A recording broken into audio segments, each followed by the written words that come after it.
ईश्वराय विद्महे सत्यदेवाय धीमहि तन्नः सर्वः प्रचोदयात्। ॐ साईश्वराय विद्महे सत्यदेवाय धीमहि तन्नः सर्वः प्रचोदयात्। ॐ साईश्वराय विद्महे सत्यदेवाय धीमहि तन्नः सर्वः प्रचोदयात्।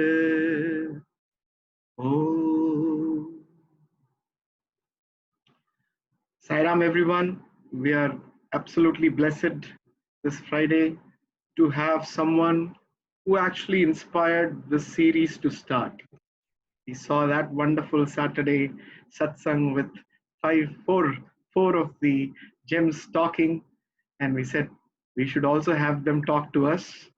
And what started off as probably one or two talks is continued in a series.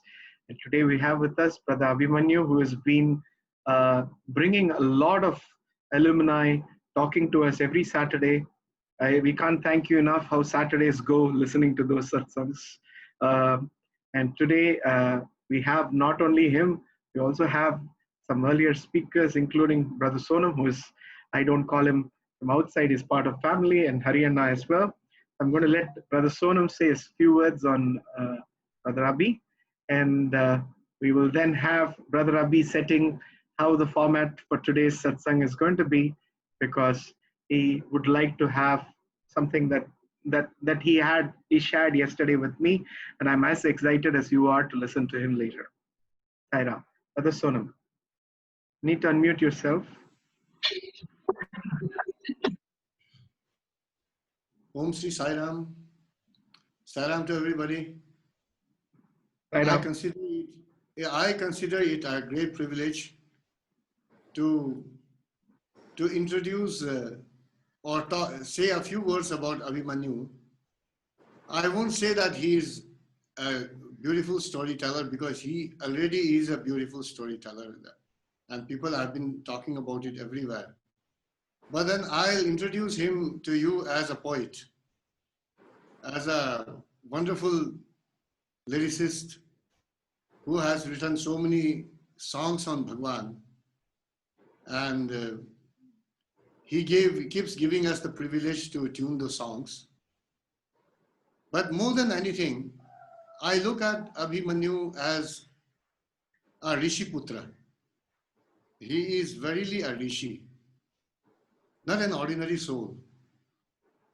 Of all the hundreds and thousands of students who have rolled out from Satyam Sai University, he is one of the few I have met who has been all the time focused on Bhagwan, who all the time does a lot of innovations on Swami's teachings, and then who doesn't spare words to spread Bhagwan's beautiful, immaculate tenets and teachings throughout the world. We had a share of him here in Sikkim also.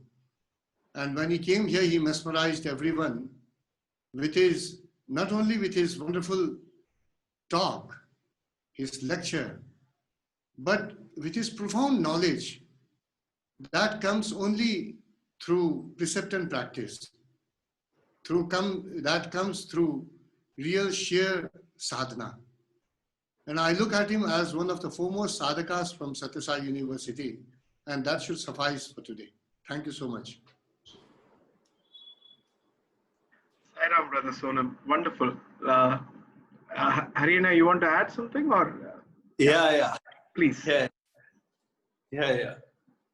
Abhimanyu does the wonderful show that, Swami through the eyes of boys. But today, he is in that position, Abhimanyu through the eyes of Sonam and Hariharan. So, we both have seen him from childhood. Is extremely talented, a sweet boy, a very knowledgeable boy. In mythology, Abhimanyu, he knew how to enter Chakravyu, never to come out. But in reality, this Abhimanyu, he can enter and he can come out. He is that talented and so much blessed by Bhagwan. And we all love him so much. So it's our privilege that today we have Abhimanyu with us. So Abhimanyu, welcome to our family, and stage is yours. Share your all the bhavas with us. Thank you. Sai Ram.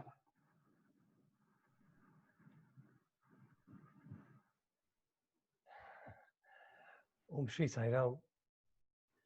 I offer my most loving salutations at the feet of Bhagwan. I've never had this embarrassing moment any time in my life. These two brothers love me very much, so they will shower their love in any words. But Venkat, you are to be blamed for all this drama. You already put me in a spot. And I didn't joke when I said that these two people admire them, and to speak in front of them is again a very embarrassing thing. We should listen to them. They have wealth of knowledge in all aspects. Anyway, so since you have given me this task to share something today, I would like to keep this in an informal manner. And I would request all the people who are hiding their beautiful faces, they can also make appearances, so we know, are we talking to real people or they're just logged and sleeping. So it'll be nice to see everybody's faces, so we can make it interactive. And as I said, this is not I don't intend to give a talk, but it'll be nice if it becomes a bit interactive. So yesterday when I was talking to Venkat, and he was trying to give me the feeler about the organization, because incidentally, I've never been to Singapore Sai Center. I've been to Singapore a couple of times, but unfortunately it was a short trip, and I didn't get time to interact with all of you. So I don't know personally any one of you that way. So, but whatever feedback Venkat has given me, I presume that all of you are very knowledgeable and experienced with Swami. So please excuse if anything extra I say. And so it's not a preaching session here, it's just a thought. And at the outset, I want to tell you something that there's a very typical question which gets asked by many people. I have even seen my teachers say that. Everybody says there's an exclusivity of being a student of Swami. There is something different about students. I have even heard my teachers say to Bhagwan that, Swami, I wish I was your student. When I was a student and I heard them say that, I used to wonder, like, you are also with us. You are exactly enjoying the same thing, same proximity as we are. We sit in the same portico as they sit. So why should a teacher feel different from students? And after many years, I realized the difference. I cannot explain how he interacts. Maybe that is another trademark of divine, that he can talk to everybody independently, individually, and so specifically that he passes on the exact same message in a different way. So teacher and student sitting in the same area, enjoying the same proximity, but being a student gets a different attention than being a teacher, which is a very typical example to share. I am not sure how much can you comprehend it, but my two brothers can feel something which I'm telling. that there was something different about it. And many years later, this thought has been really bugging me in a way that what was the difference? And it came in a very pleasant manner. And some devotees tested us out, and that's how it became prominent to me. I had called one day a few alumni for a program in US, and people in the organization were trying to ask me something typically about some organizational matter. And I had given them my opinion, my suggestion to them. Then when boys came in, they started independently asking 2-3 boys. And when he was asking the third boy, I happened to come. I said, did you not ask the same question? So he said, yeah. And he started laughing.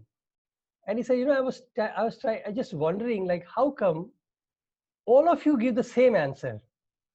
How can you think alike? How can you all have the similar conceptual understanding? And that put me in a thought that really there is something unique about Bhagwan's teaching style, that what he gives us is not the answer. He gives us a process, which in my management terminology, I keep talking about people as a template. He gives us a template to think, a template to live, a template to analyze, a template to, figure out when you perceive life, how you should perceive it. He does not give you the solution at the end, because we all can perceive differently. But he gives us a template, and he gives us the guidelines to the template. And then he gives us evaluation techniques at the end.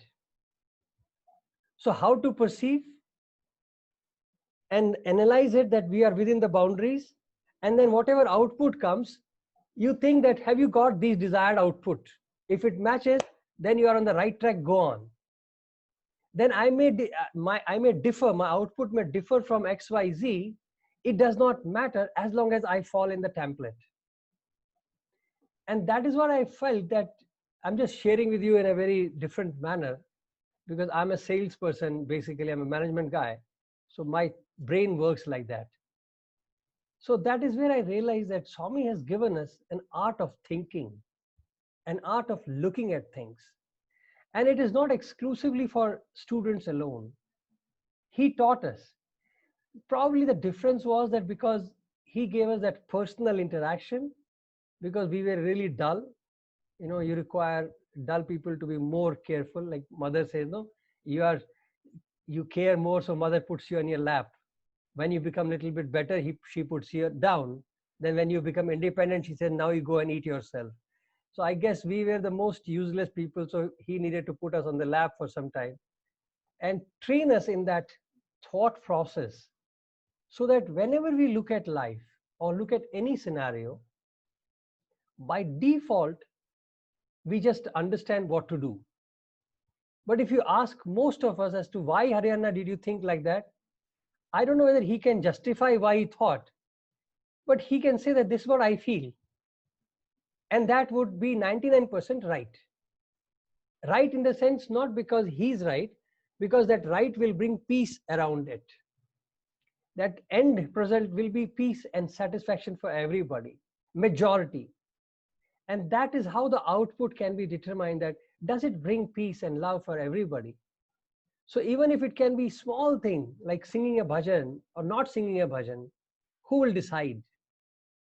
And that decision will come at the right moment, and you will see that something will happen, that everybody will be happy. You will go satisfied. So that is how, like, I look at life in a different manner. And that is where I realize that this art or this science, whatever you want to call it, is not limited just for spiritual activities. It is for everything in life. Being a child, being a son, daughter, father, mother, business person, employee, employer, in any role you may be, this art is helpful. And that is how I see this thing, that it becomes a universal factor. So rather than telling solutions to people, see, we as a human have a tendency. The moment we learn something, we feel that we have learned it. Now everybody should learn the same thing. But God himself has never done that.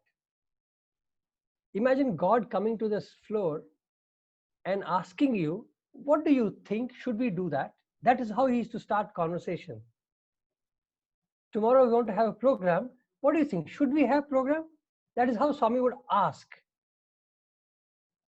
Do you think we should have this part? Now, when he's asking, do you think, means he is sure. We have to nod. But look at his style. His style was never said, tomorrow I'm going to do a program, you guys get ready. I'm going to have, I think we should do some Narayan Seva. What do you think? Yes, Swami. So what should we do? So his style of questioning was never a command, even though he was the right person to command. He had the full authority to command any one of us. And I think we would give anything for that command. But he never commanded.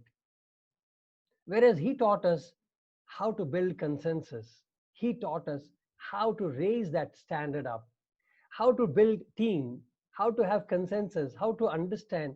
It's all there. All the management lessons that you want to learn were in each sentence of Bhagavan. So that is how the whole learning comes to us. And unfortunately, it comes to us after many years. When we are going through, it is like, as Swami used to say that, have you watched a cow? Look at his style of teaching. Say, have you seen cow? I said, yes, Swami. Thank God we lived in remote area. We have seen cows. I don't think in Singapore, your children would ever see cow. They have to go to a farmhouse to see cow. In India, we can see it on the street. He says, how does that she eat? He says, Swami. Then Swami only will say answer. He said, they see, look, she'll go to a field and start grazing. She'll continuously graze. After she has grazed enough, she'll go and sit under the tree. Nice shade. Then she'll take out slowly what she has grazed and munch on it, munch on it.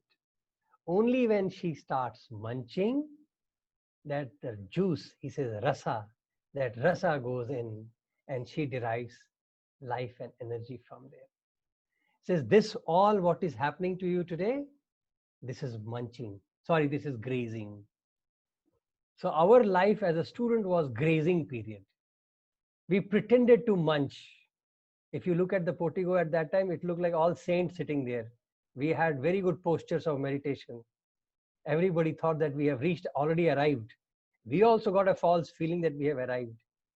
But then we realized that all that drama was just a grazing period. He was just teaching us how to sit also. But that long hours of 3 hours of sitting in one postures, that today we are able to sit and think and munch on it. So today going back into those memory is like munching for us. Today every moment of our life is munching, nothing else but munching. Because there is nothing more to eat from this world. He has given us so much that we don't require any more Sai Babas, any more gurus. We require nothing now. The cap is full. That is the beauty of our Lord. That grazing is done, but now munching is required. Unfortunately, we get trapped in ourselves. We get trapped. Sorry about that. I should have paused it. We get trapped in our own self because we get used to our own habits. Because we have been munching all along, grazing all along, we think we should continue grazing for life. But we don't realize that life moves on and we have to learn to drop. We have to move to the next stage. You may love your kindergarten, you may love your teacher in kindergarten, but you can't remain there. You have to get kicked and go to first grade, second grade, and keep moving. You may hate it, but you have to. That's what life is all about. So there is a change which is required in life, which never happens easily. And that is where we get trapped. We hold on to one thing in life. And that one thing we crave. Swami, I want it like this only. And that's how we get trapped with this form. We get trapped in the habits. We get trapped everywhere because we are not willing to move forward in life. And that is the beauty of Bhagavan. He will make sure that you move.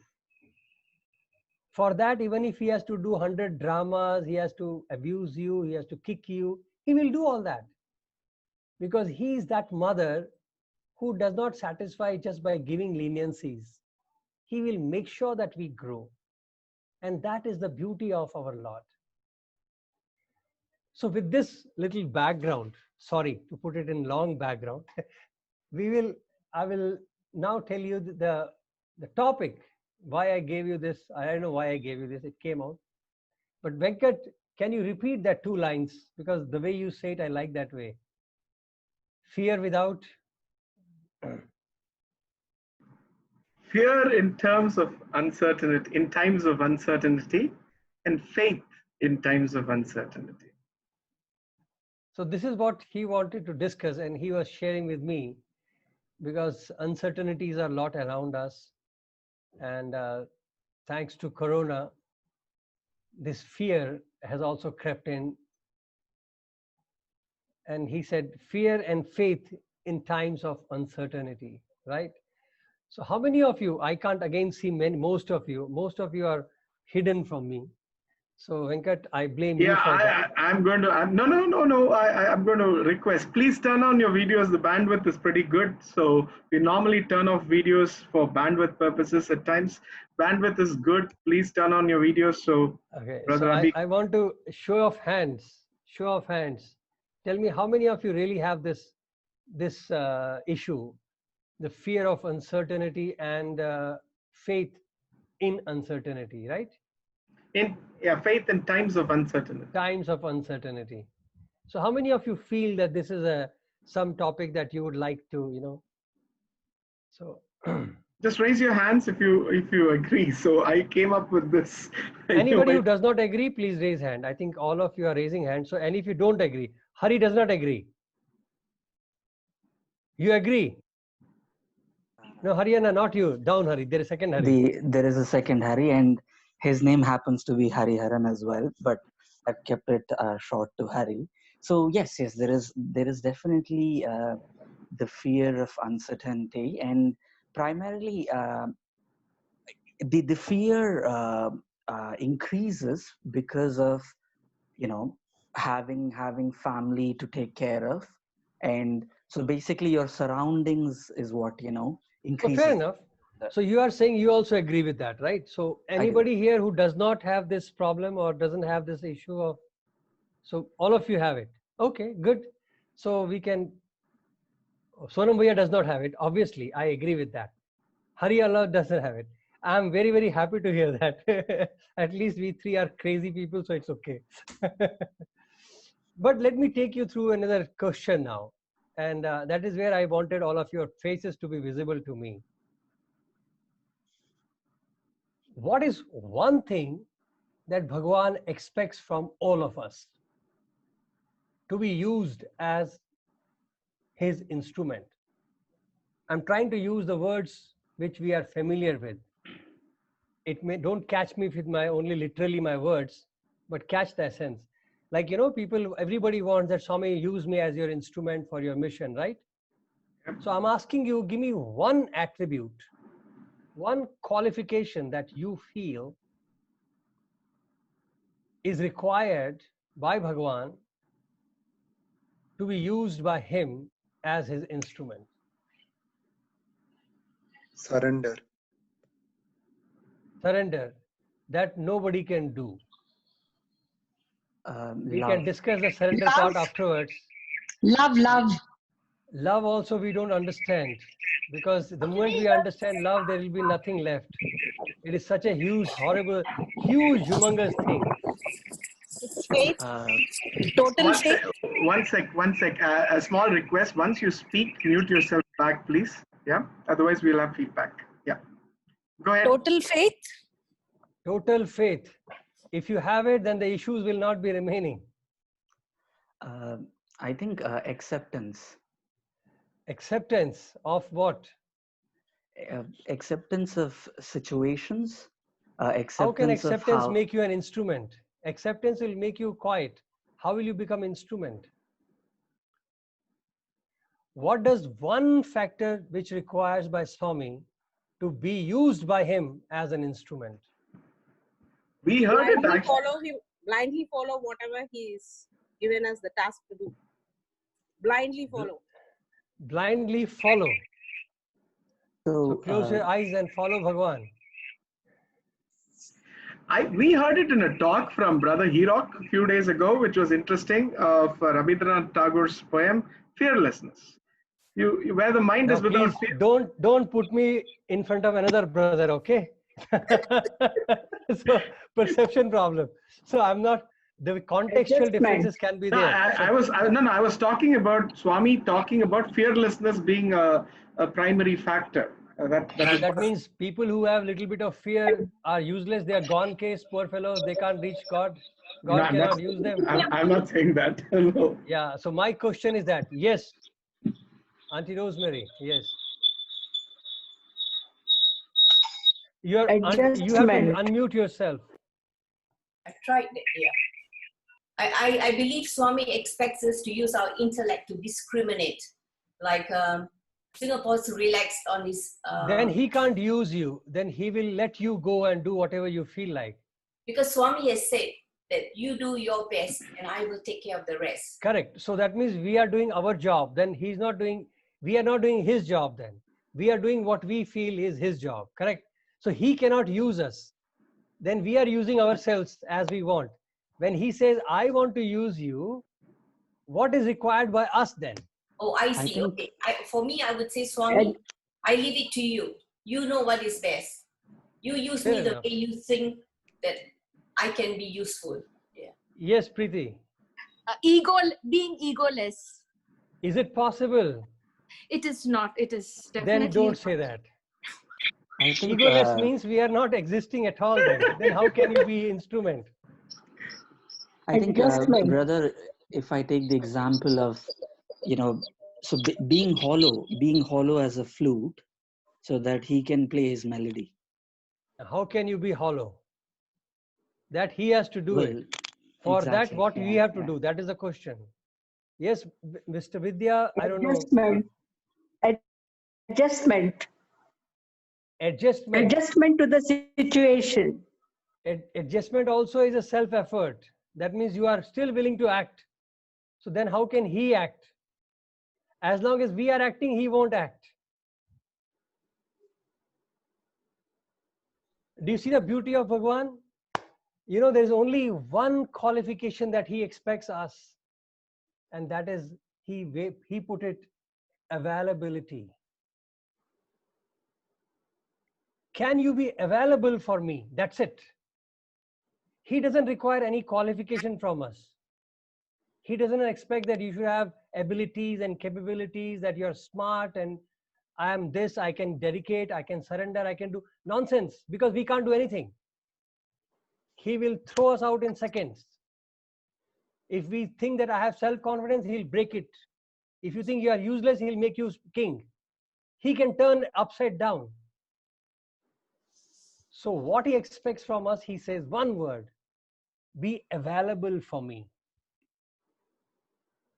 Can you see how simple it is? It has got no exercise to do with mind, controlling your ego, offering myself or not doing this, nothing. It says just be available. Are you available for me? And he says, if you are available, that's all I need, because he needs dummies. He doesn't require brains. The cosmic brain is already on job. So why the hell you want to contribute? We cannot improve upon God. He just requires a person. Like Sunil Gavaskar one day came and he was sitting with the Swami and there was a function going on. And the function was something about some Islamic function. I don't know, it was a small Eid. And Swami told him, go and speak. He said, Swami, what is the topic? He said, just speak on Bakrid. He said, I don't know what it is. He said, I've never heard that word. So Swami said, don't worry, just go and stand there. So poor fellow just went and stood in front of the mic. And he said, Sai Ram, and he started speaking. He spoke for 15 minutes. Then he came back, he took Namaskar, And Swami said, see, you spoke so well. And he does not even remember what did he speak. And after talk, he goes and tells his wife, she was in Bombay. He said, do you know I spoke on Bakri? She said, what? She also does not know what Bakri is. They have not heard the name, the term also. And he gave a talk for 15 minutes. Availability is the key. And what is this availability? Does it mean that we do nothing and sit? Okay, Lord, I'm available. Tomorrow onwards, no cooking, no going to work. I'm available. Take me on, buddy. Right? If you can do that, that is a huge stand. You know that? That is called, what is it called? Can anybody say that?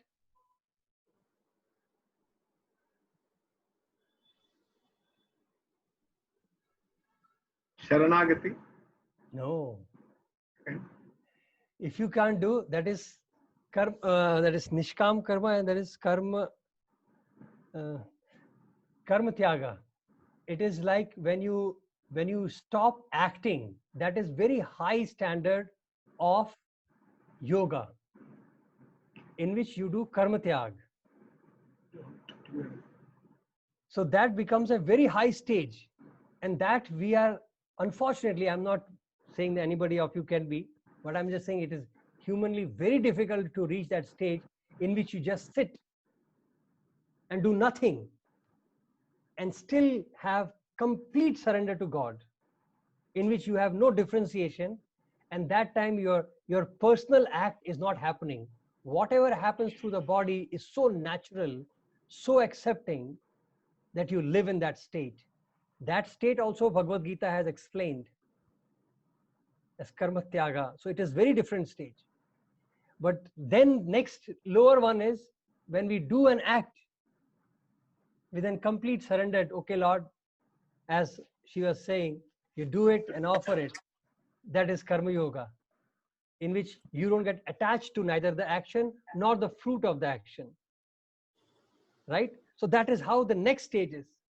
But look at the tragedy of our life. The moment we start getting involved, like our brother said, we have responsibilities, so-called. We have families to take care. See, all these excuses arise, and that is where we get trapped. And that's what I said in the first. Then we are not willing to move forward. And the Lord says, are you coming? Says, Swami, just now, let me tell my wife and come. Are you ready to come? Swami, let my daughter get married, then I'll come. See how many traps are behind us? So we are never available for Lord. And when you think that you are available, that time you are useless anyways by the physical conditions. So then the Lord says, what will I do with their dead bodies? Like somebody says, Swami, I will die for you. He says, I don't need dead bodies. I want you to live for me, not die for me. See, only Lord can talk in these beautiful terms. He says, I want to die for you. He said, why? I don't need dead bodies. What will I do with dead bodies? I want you to live for me. And when we live, we get trapped in our own cycle. Swami, let me finish my 10th, then I'll come. Let me finish my college, then I'll come.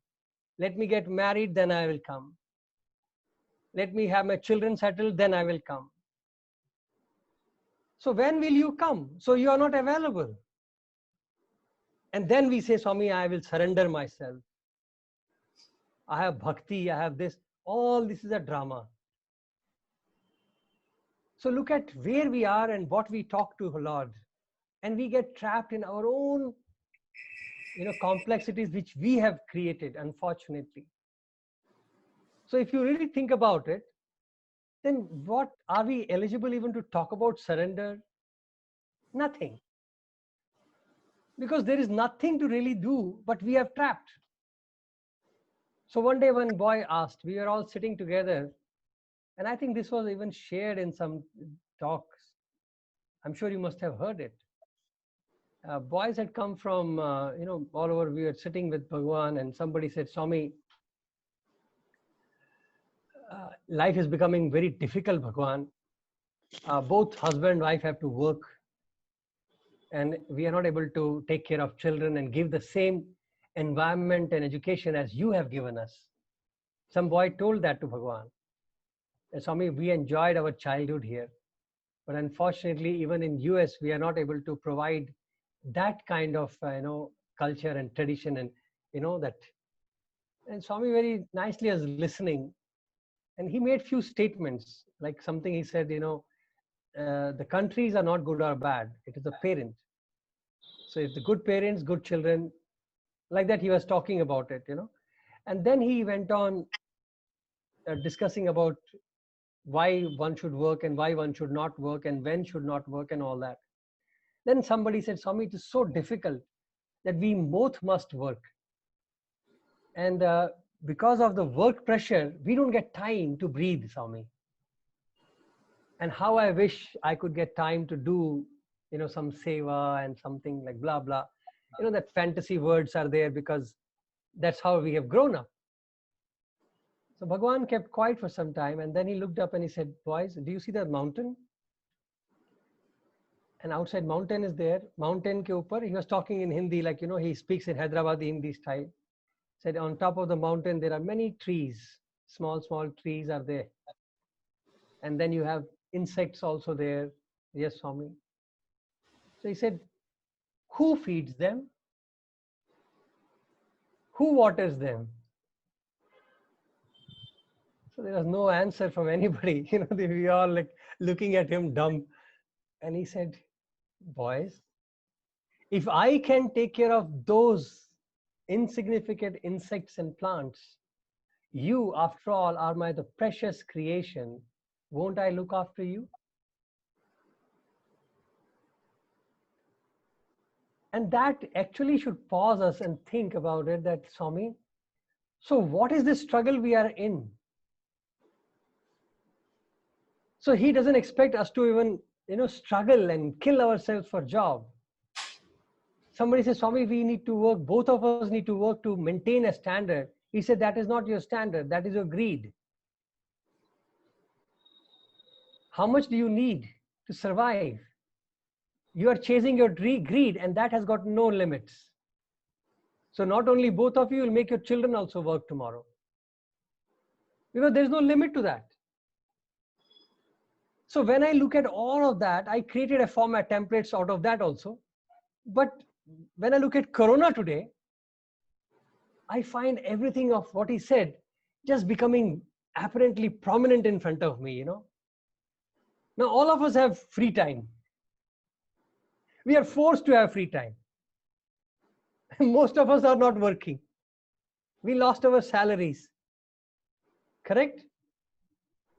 So that means Swami was right.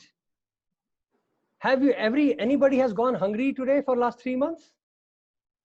Have you stopped eating, drinking, wearing good clothes? Are you going shabby? Nothing has happened. So what is required for a decent living is still continuing. I have met so many people who are not spiritually inclined and all that. They were telling me that their salaries are slashed for 40%. But he was laughing. He said, surprisingly, we never felt any difference because we couldn't go out. So we didn't eat. We had to eat at home. So actually we have learned a lot of dishes to make, and we saved a lot of money, man. Our maids were wasting so much of detergent and all that. So we got so much of saving. So he's looking from that perspective, that because he used to eat in the hotel and all that, and in half of that money or 1/3 of that money, he could survive the whole month because cooking at home was cheaper. So they found that within that 40% cut also, now they're having the same life standard with healthier food, family together, and similar savings. So he was like surprised, like, yes, this Corona has given us good, man. One lady tells me that after marriage, we never had this much time together. Children are gone, they are in US studying, and this is the first time after marriage, their marriage is, I think, almost 30 years now. They're saying, first time we have sat down together for so long time. So we're having good time. I cook, he cleans. Yes, that is great. You're enjoying yourself. Now look at the whole scenario. Was not Master teaching us the same thing? And he has taught us from a management perspective how one can grow without disturbing the equilibrium of life. We have in our student category, we have people from a modest living to a very lavish living style.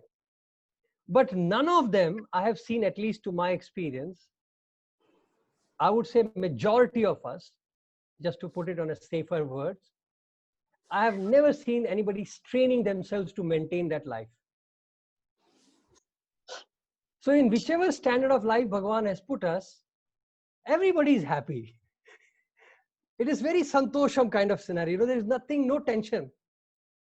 And tomorrow if he gives us more, we'll enjoy there also, because the living style is never changed.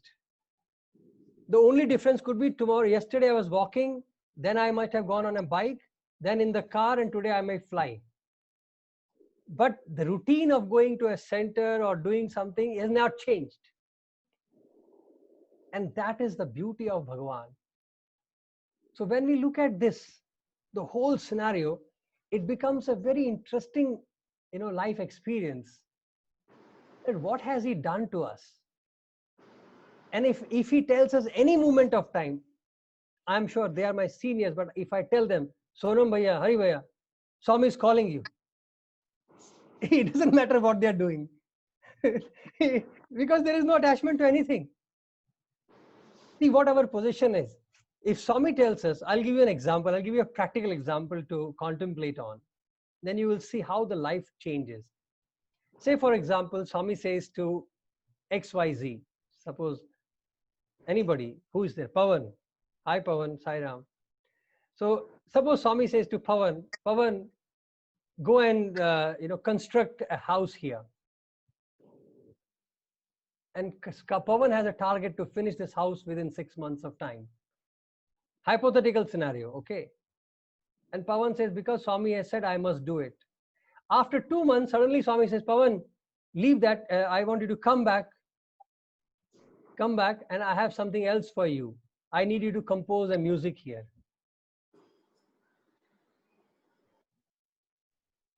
What would you think should happen? On one scenario, scenario one, Pawan would say, Swami is calling me. I must finish this house faster, because this also he has given me, right? He has told me to finish it. So I must finish this duty, then go, run. So that is one option. And he can justify it very well, Swami. That was Swami's command. And now Swami sends word that, Pawan, you can come, I have another work for you. Sorry, let us change the term. Swami didn't say leave it and come. Swami just said, Pawan, I have another job for you. So what would Pawan do? So Pawan can say, okay, let me finish this fast. Instead of 6 months, I will work overtime. I will bring more people and finish it in next 1 month and 4 months, and I'll run. Then I'll go and sit with Swami and compose music. The second craziness would be, he said, come. He just drops everything, whatever he's doing, and he goes off. Then people will say, Pawan, you are useless. You left this also half. Now you're going there. What do you think? But the joke is, Swami would like the second option better. Because for him, it did not matter whether you have the house or not. The house and the music is all excuse. What he's looking for is availability. And when you create that availability in you for the Lord, then everything else happens naturally. You become the flute, you learn surrender, you have devotion, everything happens. But the moment we use our head, that let me finish, then run, finished. Then Lord said, okay, do your home and live in that and die there only. And he will die with a very good peace that, Swami, you gave me this house to live. Okay, you made your burial ground there. But that was not the end of it. What the Lord was giving us, an opportunity to make yourself hollow, like brother said about flute. Just flow. Why do we get possessed with the output? And that is Nishkam Karma. That is Karma Yoga. that you do, but don't worry about the output. And that in Buddhism also there is a called Shunyata. There is a very beautiful terminologies they have, which Sonam Bhaiya can explain sometimes for all of you. It's a concept of aimlessness. What does it say? That you start with a goal and then you forget the goal also. So goal is just an indicator to walk. And when you start walking, then don't worry about the goal, just walk. Because that goal may or may not be there afterwards. It does not matter. Walking was our dharma. After that, what happens is not your problem. And that is exactly what Nishkam Karma is. That he gives you an indicator to walk. But the definition of output is our problem. He never said that he wanted a finished house for himself to live. He just said, make house. Who cares? The problem is it is his command, so the output is his headache. Why do we make it our headache? When he announced, I will start a hospital, super specialty hospital next year, Jogarav lost his sleep. I'm sure all of you know that story. Colonel Jogarav lost his sleep. Poor fellow did not rest for 1 month. He was pacing, and Swami went to him one day and said, what happened to you? He said, Swami, I can't sleep. You have made an announcement and there is no money. There is no resources. 2 months are going by and nothing has started. Then Swami looked at him and he said, very simple, Jogarav, who made the announcement?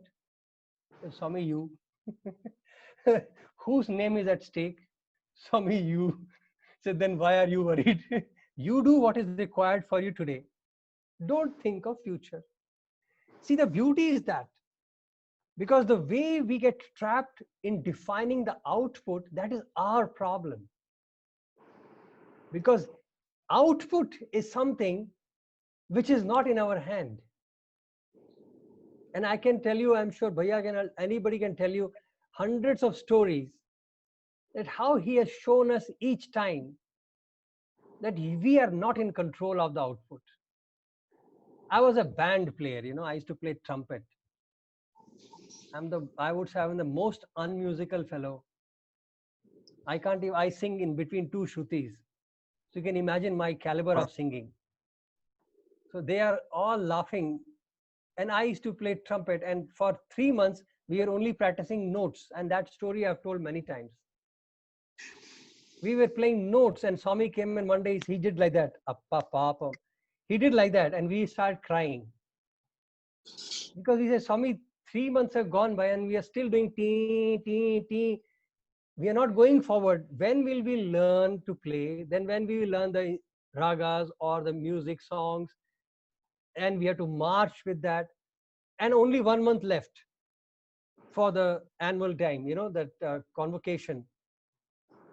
And Swami just became serious and he told us, hey, that is not your problem. You practice, leave the rest to me. And we played like pros. Without any mistake, we played national anthem, which was on the mic. And during the national anthem, 2 of main trumpet players, I was 1, we had 2 more boys, 3 of us were playing, and all 3 of us stopped playing in the middle of national anthem. We took a break. That's an amazing story for us. We all took out and we did together. We realized, man, we lost it. In the middle of national anthem, which is like a 52 seconds or something crazy. And we thought, gone, today we are dead. We couldn't survive 52 seconds. I had pressed the trumpet too hard in my lips. I thought I'll squeak and I removed the trumpet. At the same time, Gautam removed, Basa was dreaming. All of us removed together. But when we heard it, it was picture perfect. And Swami was smiling. He complimented us. And you realize that, stupid, we are nobody to play. The output is not our headache. And the life becomes so interesting when we start understanding this with conviction, that really the whole charm of living is destroyed the moment we start defining our outputs. Oh, I'm going to study to get first grade. Oh, I'm going to work to get this money. Oh, I'm going to get good child to have married. And the moment we start defining, we start losing the present moment. And if you want to do that, be available for God. How many of us can today drop everything and say, I'm ready for God? And dropping does not mean that not working. That means till the last breath, we have to continue doing what we are supposed to do. But at the same time, not be attached to anything what we are doing. Isn't that beautiful lifestyle? That I am singing, but I can drop off anytime. I am working, I can drop off anytime. Isn't that crazy lifestyle? Sometimes this thought itself excites me. Swami, what do you expect us? Like, we are just enthusiastically, energetically running around in the world without any attachment. If I tell this to the Western mind, they'll say you are crazy. Because how do they explain? I am excited. That's how you use the terminology, right? Today the work has started. I am very excited to start the work. None of you are excited. You are cursing inside the heart. But you have been taught to say that. I'm so excited to come to work. You have just cursed outside. But because we have to say that, to pretend that I'm very excited, I'm happy, none of us are happy. And when you're truly excited and happy, it will show on your face. The moment you come, people will see the energy around you. And that is the energy which carries you through. But instead of that, we are using words. I love you, honey. That means you don't. As long as we keep saying these terms, we don't mean it. And that is why Bhagavan, you say, the moment you say, you lose it. One boy was standing at the door of Swami's room and Swami was passing by. Suddenly Bhagavan stopped and he turned towards him and said, hey boy, do you love me? Now imagine if Swami talks to you like that. He's standing, doing door duty, and Swami suddenly stopped and says, hey boy, do you love me? So he was like, huh? He just went like that. Yes, Swami. It's a natural, instinctive answer.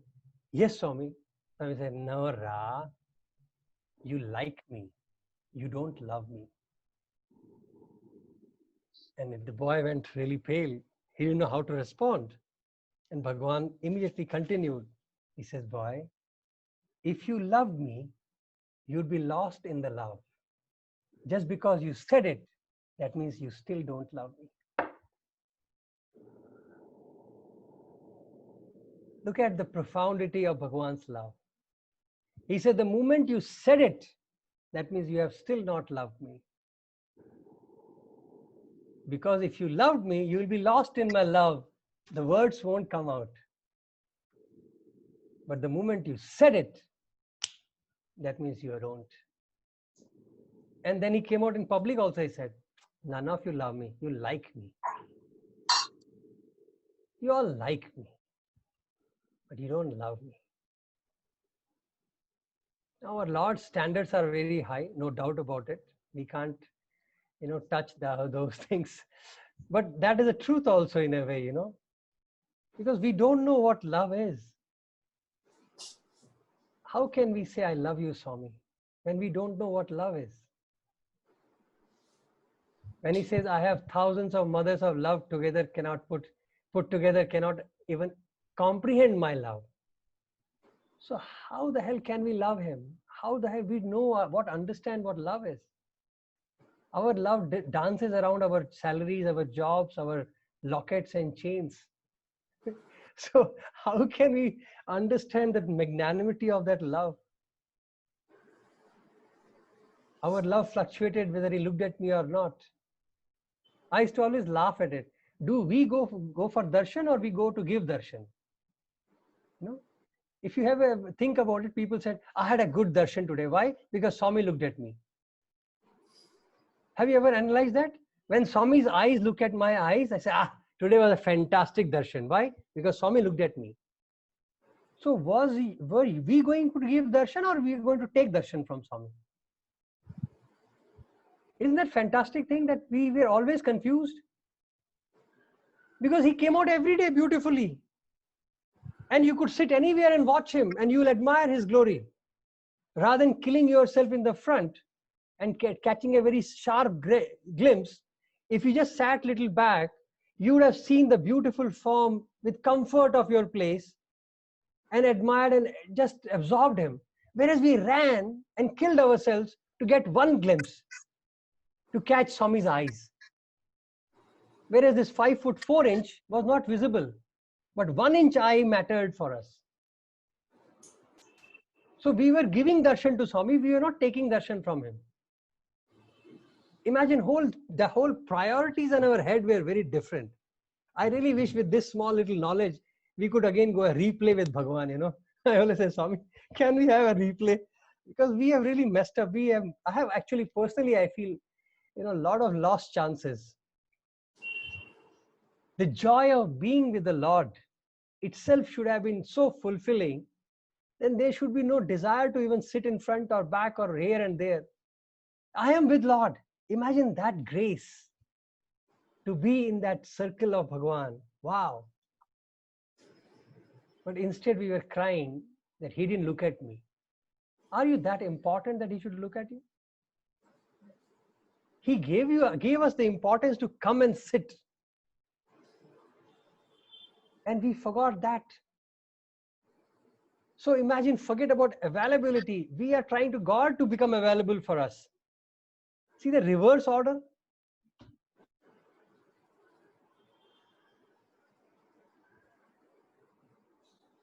I'm sorry, I just keep going on like that. So what is the timeline, bro?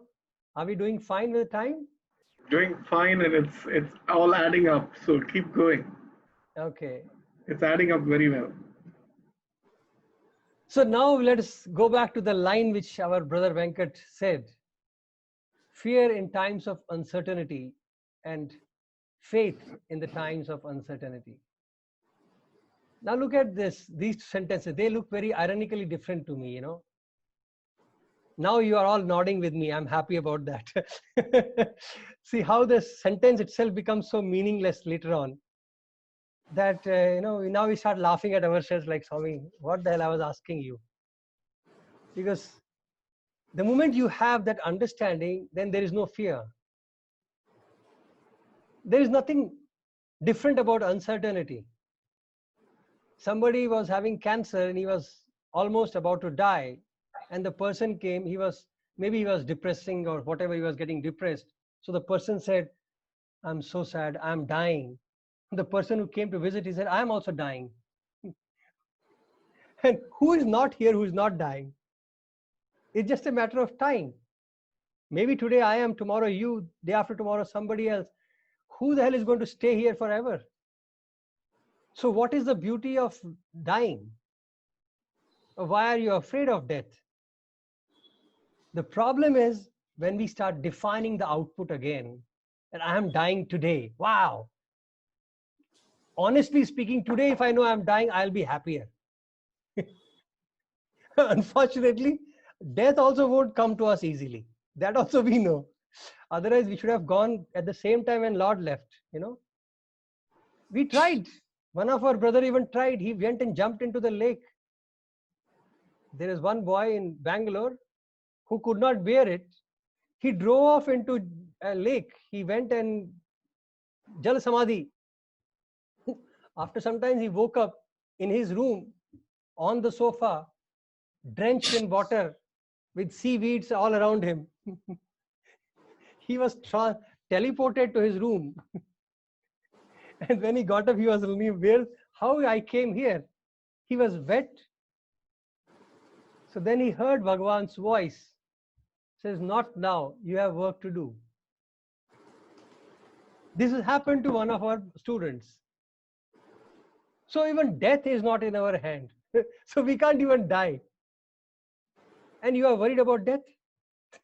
So that is the first part, So look at life of ours. So how easy it is to live. Because we have no other choice. So when you say uncertainty, we always had uncertainties in life. We always have. Uncertainty is part of our life. This whole creation is uncertain. At which moment what will happen, nobody knows. So what is the difference between this corona? Thanks to corona, you are having a family time. And we were complaining about not having time. He gave you time. And now we are in this free time, we are looking for work. Can you imagine? Rather than enjoying the free time, we are again struggling to look for work and crying that we are not finding work. When you had work, you are crying to find free time. And now when the nature gives you free time, you are doing every possible effort to destroy this peace and go back to work. Aren't we crazy or funny? I don't know how you want to define ourselves. But there is something wrong with us. First, we complain to Swami that we don't have time. Now, when he gave you free time, maybe the excuse was corona. We don't want it. First, we wanted to marry. Now he gave you free good time together. We don't like each other's face now. We want to run away. Why? If you look at the whole life, the uncertainty factor was always there. So the fear is wrong, and faith is itself is wrong. Now let's talk about what is fear and what is faith. Now those are my favorite words actually, because I learn a lot from these two words. So I'm just sharing. So please feel free now. Now let's open up and you can start discussing or questioning, whatever you feel. I'll get on to the gallery mode, so everyone turn on your video so it's easier if you want to speak. Yeah. I've got the gallery mode on. So what is fear and what is faith? Let's start with fear first. Bhagavan says there is nothing called fear.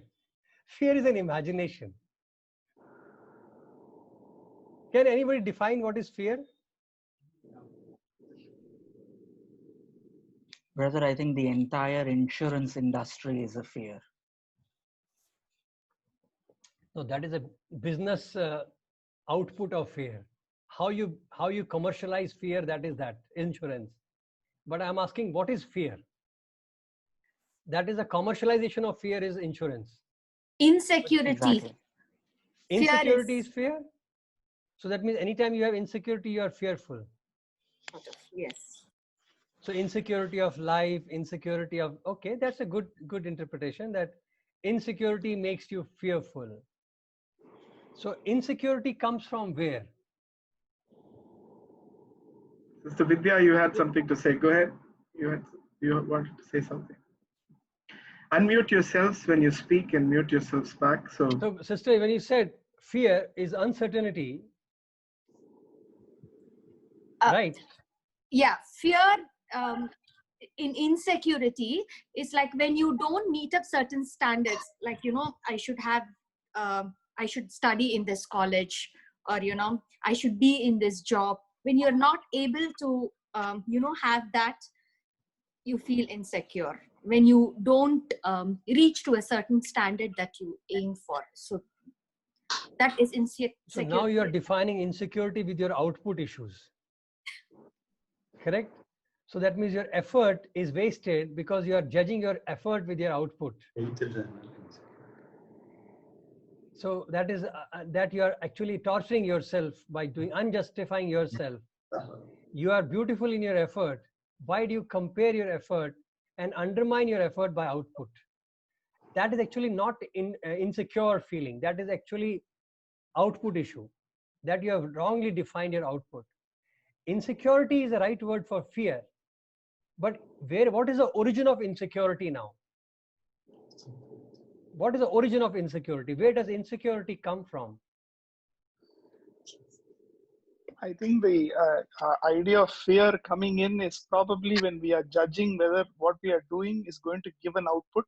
As you had earlier said, our job is to perform, but not to look at what the output is. So if we start judging what the output is going to be, and if we have our own perceptions of output, that's where fear comes in. We start judging ourselves. See, that is a different, thank you for bringing this out so much. That means you all have a fear your fear definition is attached to your output definition. If you carry your action based on fear, psychosis, then your action itself will be hindered. It will never be full.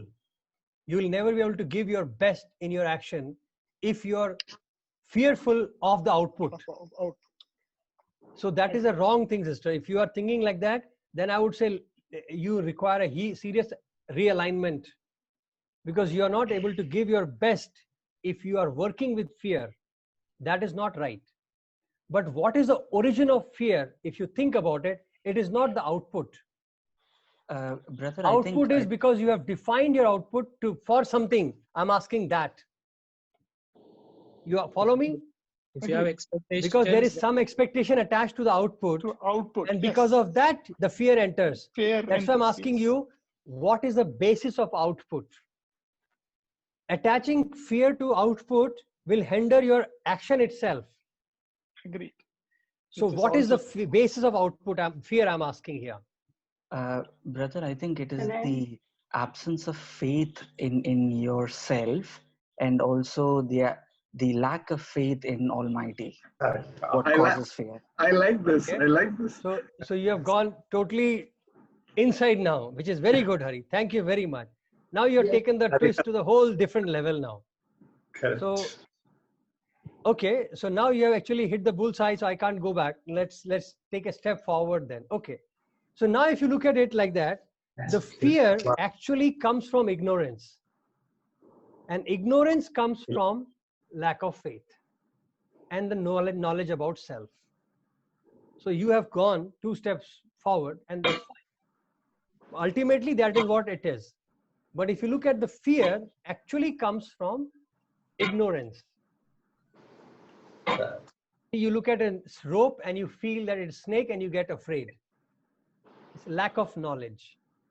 You are not aware of the future, and so you are afraid. So lack of knowledge. And that lack of knowledge comes because we don't know how to live in the present. And living in the present is the best part of self-confidence, which comes from self, and hence lack of faith. So ultimately boils down to faith. You are right. But look at the sequence of event, how it comes to faith.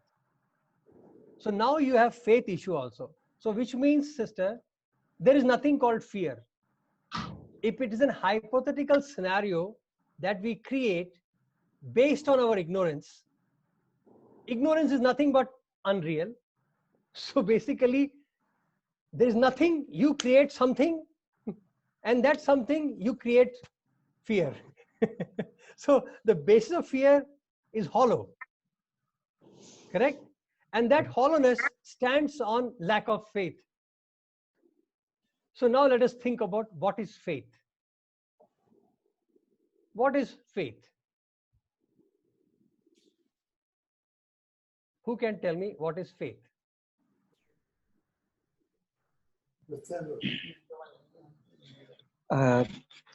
Brother, I think faith is knowing that this too shall pass. Whether whatever is happening good to you or whatever is happening bad to you, it is momentary. That is an attitude to live, not faith. That's an attitude to live, not faith. What is faith?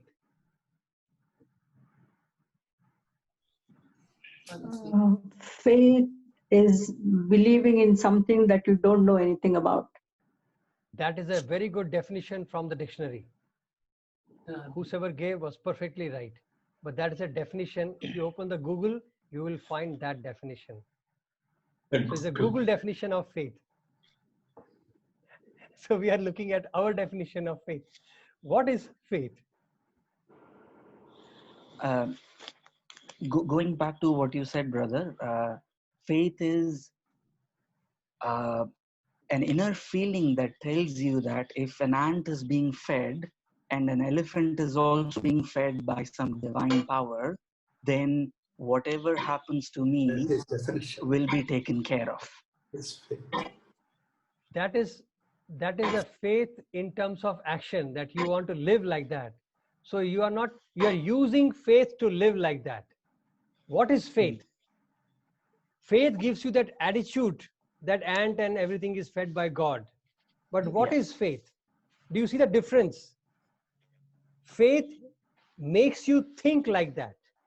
Faith makes you believe that. But what is faith, I'm asking?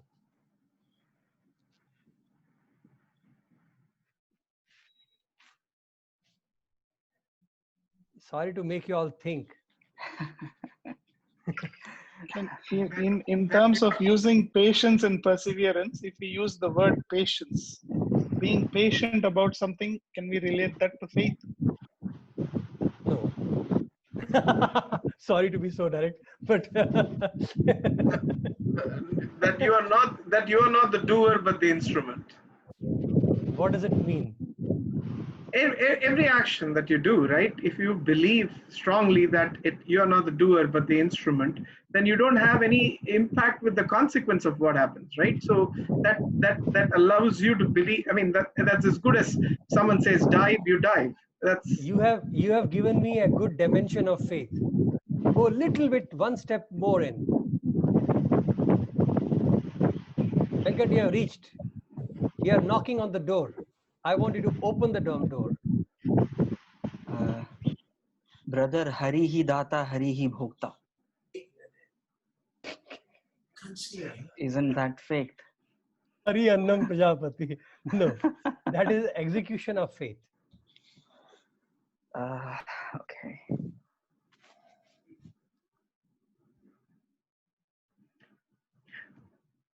Yeah. So offering whatever, I mean, in continuing with what Venkat I'm telling you said, again, I'm not standing here as an authority on subject. I'm sharing this with confidence because that's what God has taught. So that's why I'm confident. I'm not saying you're wrong, but I'm telling you, I'm just sharing this because this is a fun part of it. This is such a fantastic thought, The moment you start thinking like God, it changes the whole scenario. And that is what lesson which I'm trying to implement. And Sonam Bhai actually inspired me for this thought. That we have thought like humans, we thought like men, women, father, mother. When can we think like God? And Swami wanted us to think like him, be like him.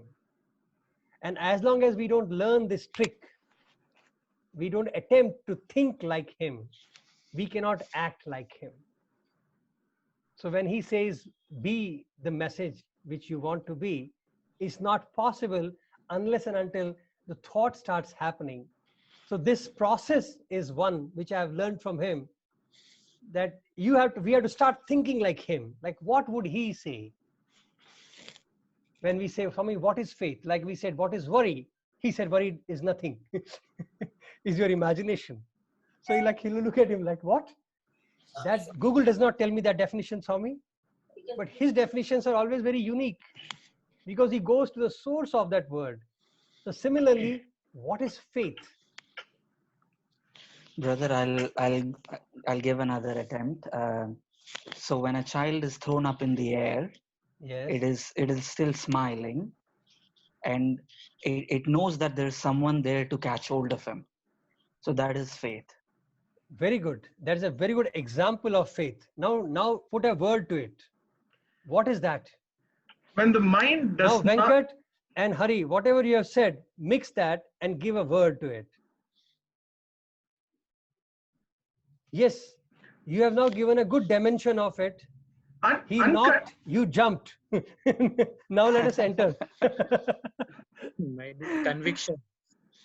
Unconditional acceptance, right? I mean, you don't let your mind condition your thoughts. Now you've gone to the window and knocked. Be at the door only. Conviction might be conviction. Complete trust. Now you have stepped out in the quadrangle. Trust, maybe trust. Okay, don't worry. Enough. Trust. Otherwise, you will start feeling hungry and you will kill me now. Faith, Bhagavan puts it very simply. The faith is union with God. See, the moment when we say, I have faith in you, that means there is no difference. It is the concept, the conviction of oneness with him is faith. And that is why faith is blind. Bhagavan says there is nothing called half blind or blind faith. Faith is blind. Either you have it or you don't have it. You can't say I have partial faith. So faith is when you believe that everything is divine. So oneness, that everything is divine, is faith. Then whatever you are saying becomes an example of faith. You see that? Whatever Hari you said, whatever Venkat you said, they are all examples coming out of that conviction that everything is God. If everything is God, then whosoever feeds Haridata is also God. You understand? What you breathe is God. What you do is God. Yes, but it stems from that conviction that there is nothing but God. Only that is the true faith.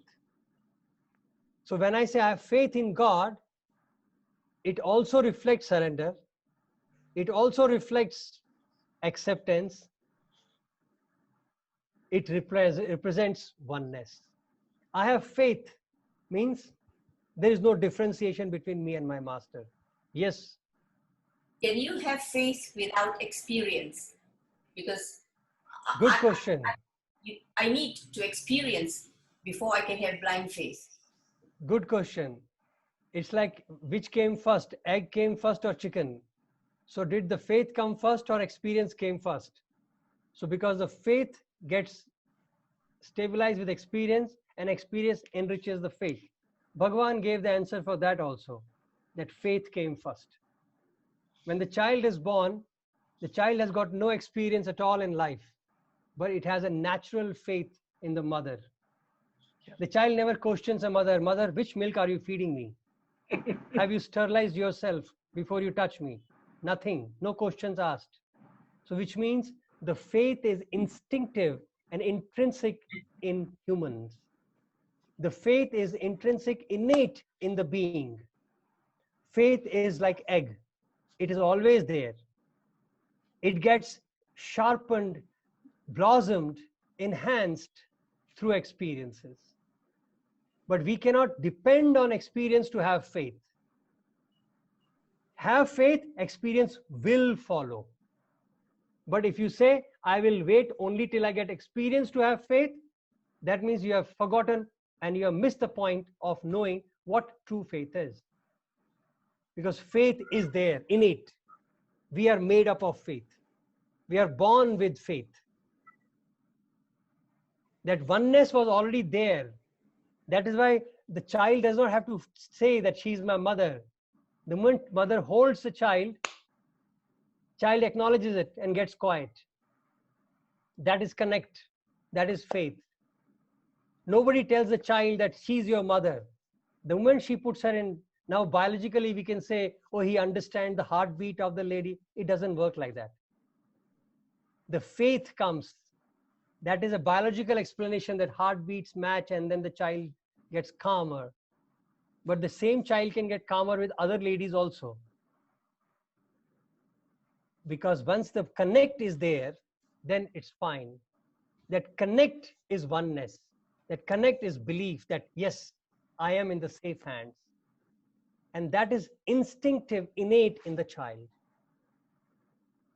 And as we grow older, unfortunately with the environment, that gets polluted and we start using our head. And that creates all the mess for us. And we start expecting experiences to kick in. An unfortunate part is that we even start interpreting experiences. Otherwise, what is not experience? Tell me. That's what Swami would say. Where is God? He says, where is not God? The moment we start understanding this concept, where is not God, you will get amazed. Look at the way we live, our body. What tells my body heart to beat in that particular rhythm day in and day out? What tells me that I should pour, the sweat should come out from here, the hair should grow? What tells me that I should blink my eyes so many times? Who tells that I need some water to balance my body? It's a perfect miracle walking with you.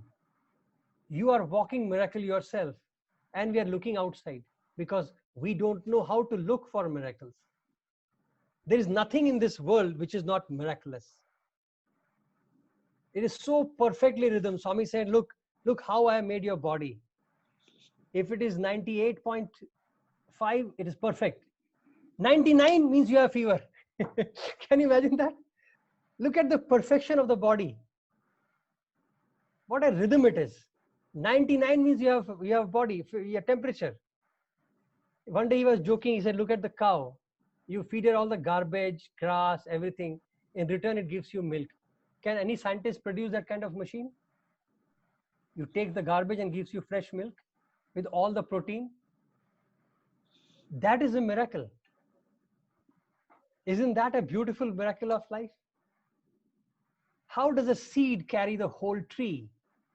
Isn't that a miracle? Just because we have accepted it, we don't feel it. Like we saw Swami so much that when he would cure somebody or he would resurrect somebody, most of us never got even excited about it. We would say, what happened? Yeah, Swami cured him. Oh, okay. And we'll carry on with our work. Even we became so numb to that experience that we stopped acknowledging that something phenomenal was happening around us. Because we were so dumb, we got used to that. We took for granted. We never realized that every darshan, every act of Lord was phenomenal. But we said, how was darshan? I'm telling you our experience. We are stupid. We used to say that statements. Ask somebody, hey, how was darshan today? I couldn't go because I was working somewhere. And the boys would say, same, nothing special. Can you imagine the statement? We have said it ourselves. Why? Because Swami came out, he gave darshan and went back and did interview. We had bhajan. That's it. It's every day the same thing, no? That means we have lost to see the beauty of God that moment. Otherwise, ask a person who had come just now for darshan. He would explain that darshan with so much of excitement. Wow, Swami looked so beautiful. He was wearing this color of robe. He walked like that. But where was our excitement? We took it for granted. And that is what happens to us when we look around ourselves. Because we have lost the innocence of a child. We have lost that excitement of a child, that inquisitiveness of a child, that awe of being in this world. That awe is what makes us alive. And when we lose that awe to look at the world, we lose life. If we don't learn, if we don't get excited in every day, that means we have stopped living. Now we have grown old. If you can get excited every day, that means still the spark is on. Our Lord was excited every day. He was excited to come out and see his devotees every day. Even till the last moment, he would look at you and say, Abba, where did you come from? Where are you? How are you? His first expression was excitement. Abba, acha va? See, excitement of the Lord. And we are like,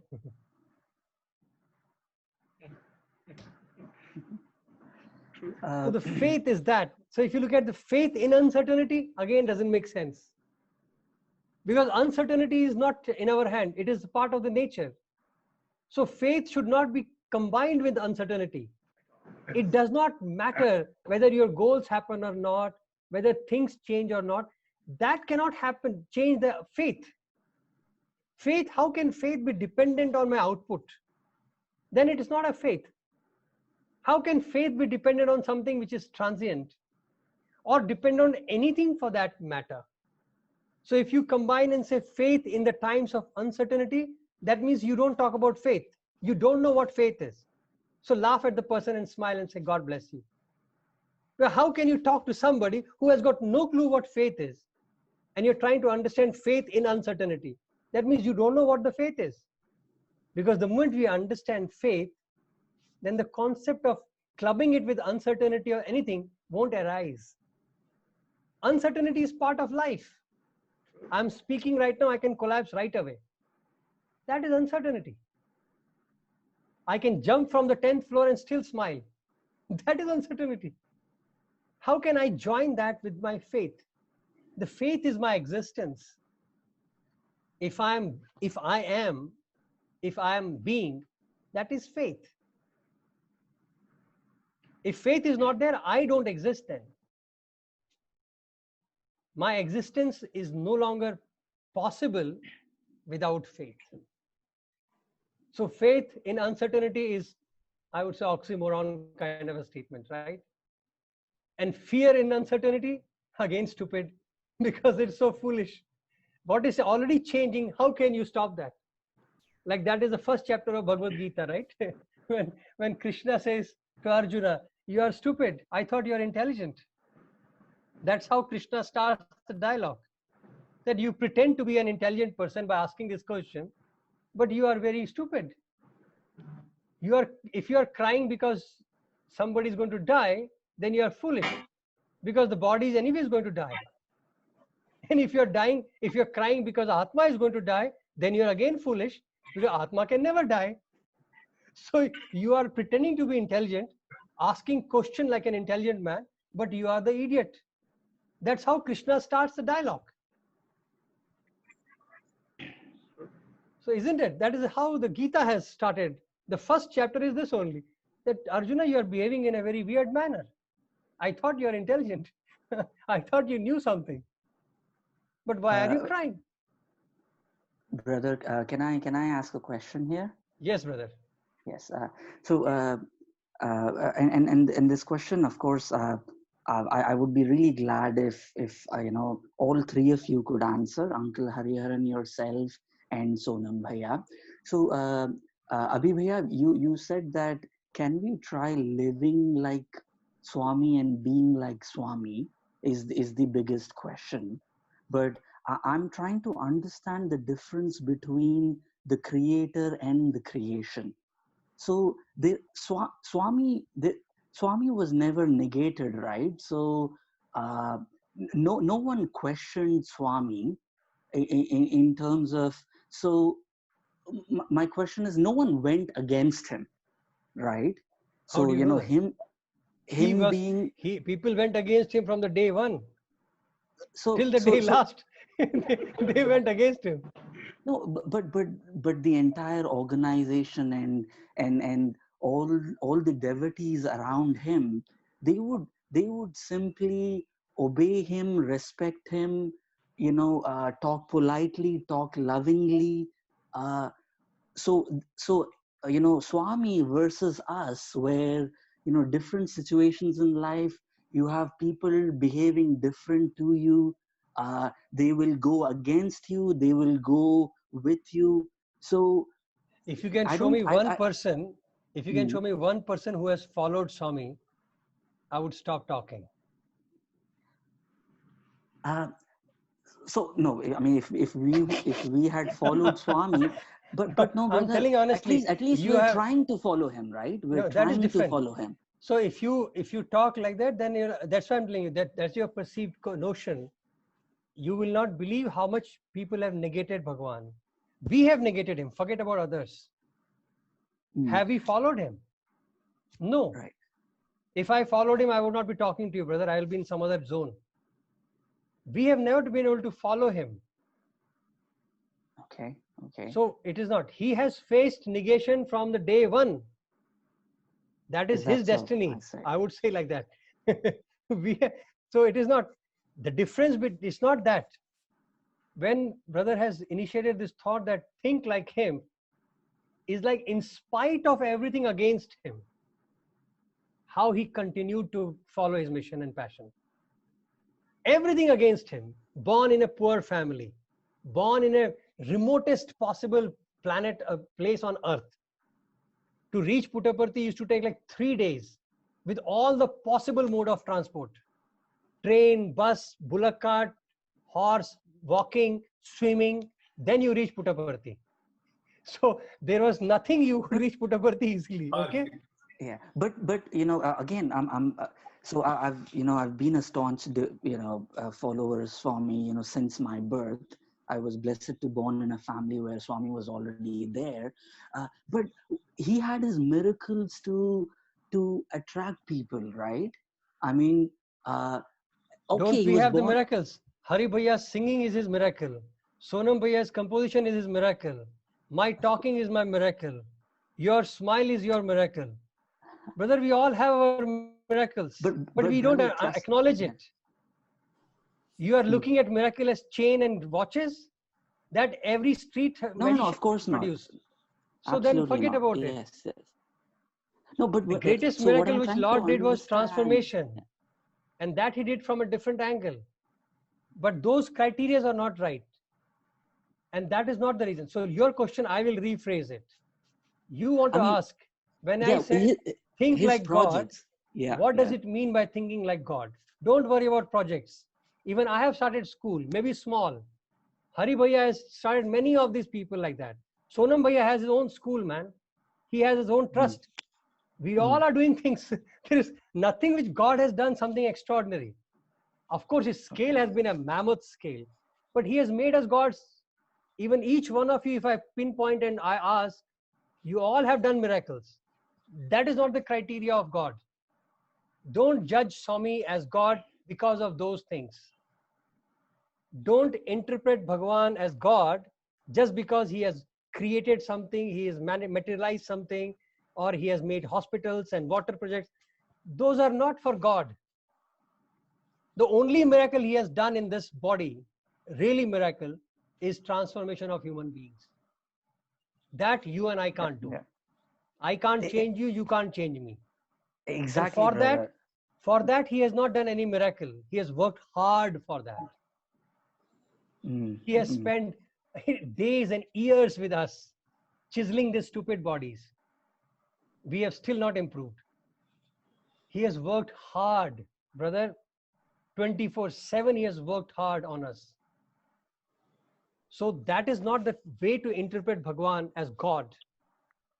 So that is my request to you. But I will rephrase the question and I'll request, start with Sonam Bhaiya to tell us something as to, Bhaiya, how do we practice being God? What do you mean by thinking like God? Sonam Bhaiya, I will ask on your behalf.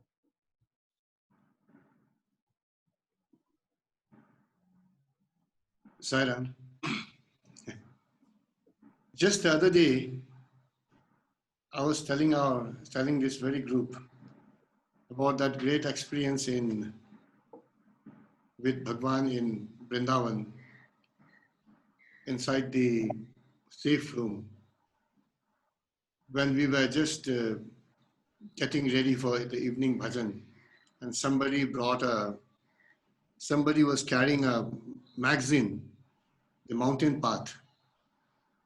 And Swami asked for the magazine. I narrated this experience, just for reminder.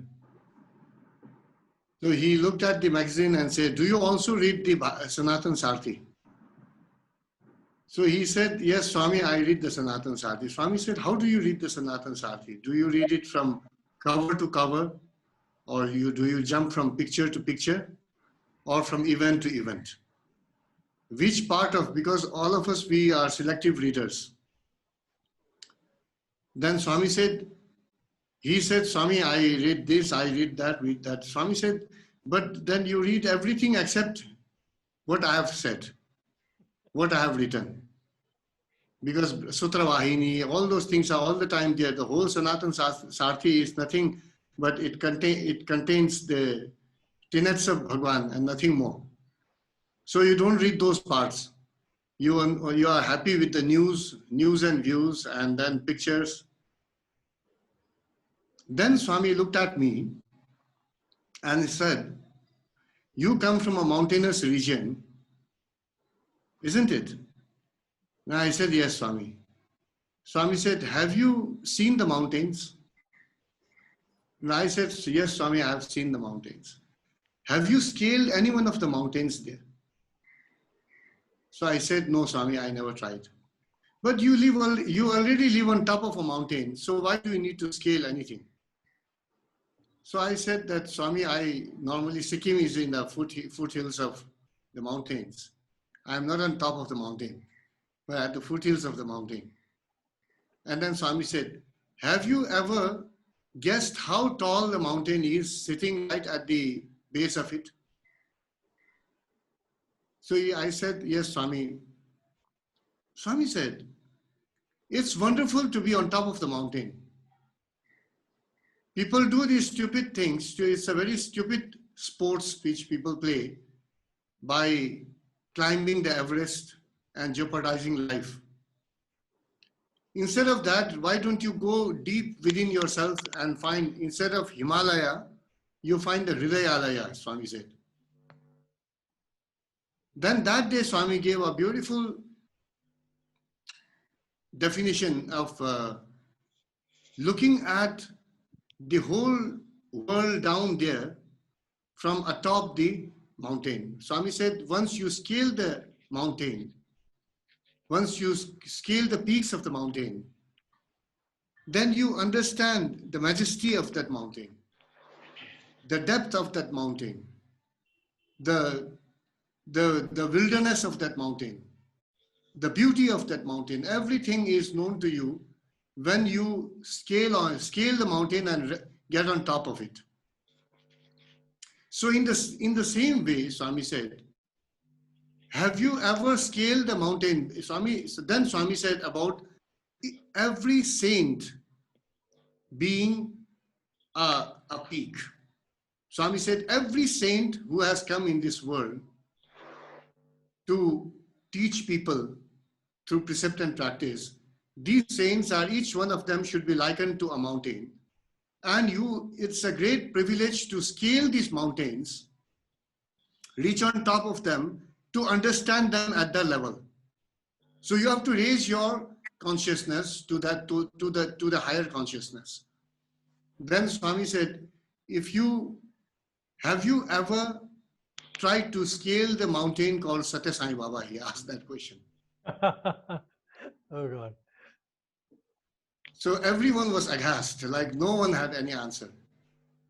Then Swami said, it's a great joy to know the sky, the beauty of the sky, the wideness of the sky, the infinity of the sky, when you are a bird and flying in the sky. But if you're grounded, you will never know the infinity of the sky. So that shunyata, parashunyata, all these things, we understand in the proper perspective when we are able to lose ourselves in that parashunyata. Acharya Nagarjuna, one peak in second century AD, he would have definitely, because he taught the world what is the whole secret of spirituality. He just taught in terms of parashunyata, nothingness. And Swami one day in the bhajan hall, he told us about nothing is everything and everything is nothing. So being that nothing, everything, and to be at his level, we would have been in a better position to understand him without any misgivings. Otherwise, Swami would tell us, in another occasion, Swami said, if you want to know the light, the brilliance of the sun, then you have to reach the sun, you have to reach the level of the sun, and to be unscathed by the heat of the sun. If you are able to reach that level, raise your level consciousness to that level, then you will be able to understand and enjoy this in a more profound way.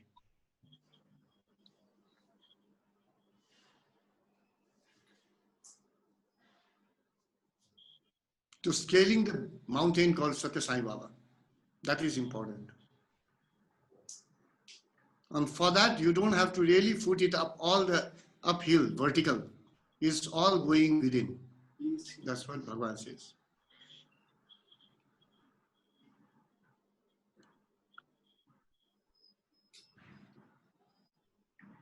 Abhi, I'm done. You have given a new dimension to the whole thing. Hari Bhaiya. Now I'm moderating here. Right? Yeah. You're back to your Saturday roles. You're back to your Saturday roles. You're getting used to it. Yeah. Brother Hariharan Another Hariharan opposed me. I would like to see him. He put the question. Can I see him? Yeah, you can. I've got the overall view. No problem.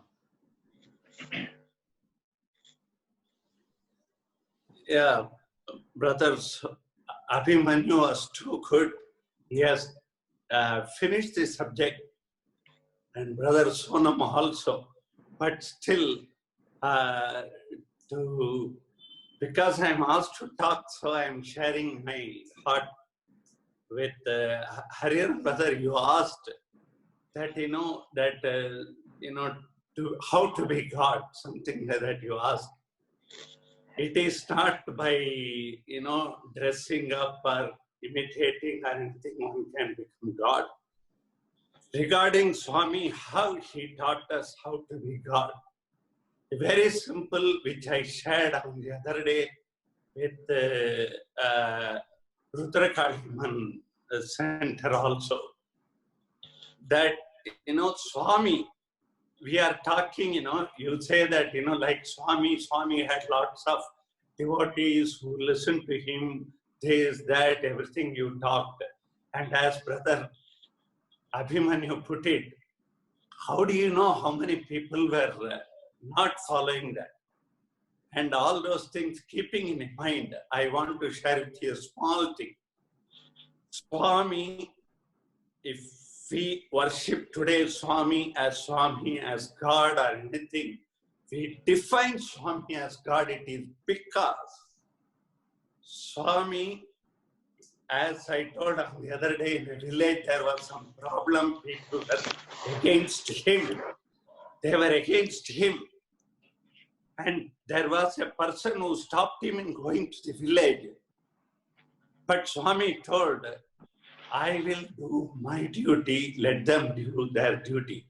So that means that established in oneself, you talked just now, there will be lots of people opposing our ideas how to become God. That means our aim of becoming that is not there. We are diverting our attention to all side business. Suppose somebody talks against us, then we fall for that. Suppose somebody praises us, we fall for that. God definition is God is equal to everyone. He doesn't bother anyone, praises or blames him. Like, that is the easiest definition. You blame Swami, it doesn't bother. You spit at the sun doesn't stop giving light to you. It gives light to you. You close your curtain and we cannot complain. Similarly, God, if we have to become God, can we accept and be normal, saying that all these things, what is happening, is only opinions, but can you establish yourself that I am that soul principle, I am that Shiva, I am not body, mind, intellect. That's a philosophy. I don't want to go into that. In all our activities, be it you go to your office, you want a job, you are able to tolerate many things, right? You go to society, you are able to tolerate many things. Similarly, in life, if you can accept everything with equanimity, keeping your goal as the main purpose, that is, you are not Hariharan, the structure. You are the soul. The opinions, what you hear, like Swami, any number of opinions, he never interacted. He never replied. He gave love to all of us. And even though we didn't take his teaching, he went on giving us that love. That is called divinity. It is not in dress. It is not in followers. It is not in organization. It is one, like Rama, where he is, it is Ayodhya. Satya Sai Baba, where he is, it is Prajanilayam. Why it is so? Because Swami never bothered about anybody's comment, anything. His purpose, he came, his avatar mission, to share love and to do good to humanity and tell the secret of that oneness, that divinity. He has described many times. You and I are God. He has told many times. but still we never picked up. Can we, like Swami, not bother about any comment, whether praise or blame, like Sukha Dukha, Samam, can we treat it? Can we love Adveshta Sarvabhutana? Can we love? We have to think, Lord, for Swami, because he's Purnavatar, it was natural. We can also become that. How? That is why he has come. So today onwards, if you can love everyone with equal vision, whatever way they behave to you, number one, whatever problem comes, you just don't bother. That's what he was talking about, faith. Faith is something natural. Fear is something which is not seen. What is natural? You are ready to say, tomorrow I am going to office. Tomorrow I am going to fly here. Tomorrow.